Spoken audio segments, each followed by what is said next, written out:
Hello guys, स्वागत छ आज मेरो मिनी ब्लगमा। आज चाहिँ मेरो मिनी ब्लग किचनबाट सुरु हुन्छ। पहिला सुरुमा चाहिँ मैले यो धोएको भाँडाहरूलाई आफ्नो ठाउँमा राखिदिएँ अनि मैले चाहिँ आजबाट सुरु गरेको। त्यही भएर के बोलम भएर सास पनि पुगेको छैन। अनि त्यसपछि मैले चाहिँ भरेको बोतलहरूलाई मिलाएर सुरुमा त मैले यो लसुन छिल्दैछु। यो लसुन छिलिसकेपछि चाहिँ मैले यो रातो खुर्सानीलाई र लसुनलाई मिलाएर अनि सानो यो गिलास सकेपछि चाहिँ मैले यहाँ प्याज काट्दैछु। प्याज काटेर आदि बनाएर यसको बोक्राहरूलाई फालेर अनि फेरि यसलाई मैले सानो सानो बनाएर काट्दैछु।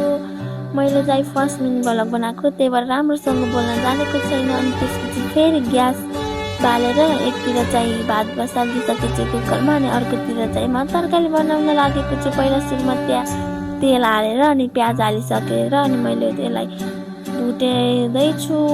भुट्दै अनि फेरि यो प्याजहरू पनि रातो भइसकेपछि मैले यो मासु हालेर पनि भुट्दैछु। त्यसपछि मैले यसलाई एकछिन ढाकिदिएँ। यतापट्टि मेरो भात पाक्यो अनि त्यसपछि मेरो तरकारी पनि भुट्दैछौ।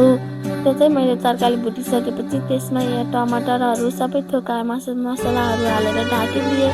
त्यसपछि फेरि खोलेर अनि फेरि यसमा तरकारी टमाटरहरू पाकिसकेको थियो अनि त्यसपछि मैले यसलाई चलाइदिएँ अनि मेरो तरकारी बन्द भयो। अनि मैले प्लेटिङ गर्न लागेँ। फर्स्टमा त मैले भात राखिसकेँ अनि मैले फर्स्ट बाइट लिँदैछु। मलाई चाहिँ मिठो लाग्यो। आजको लागि यति नै, धन्यवाद।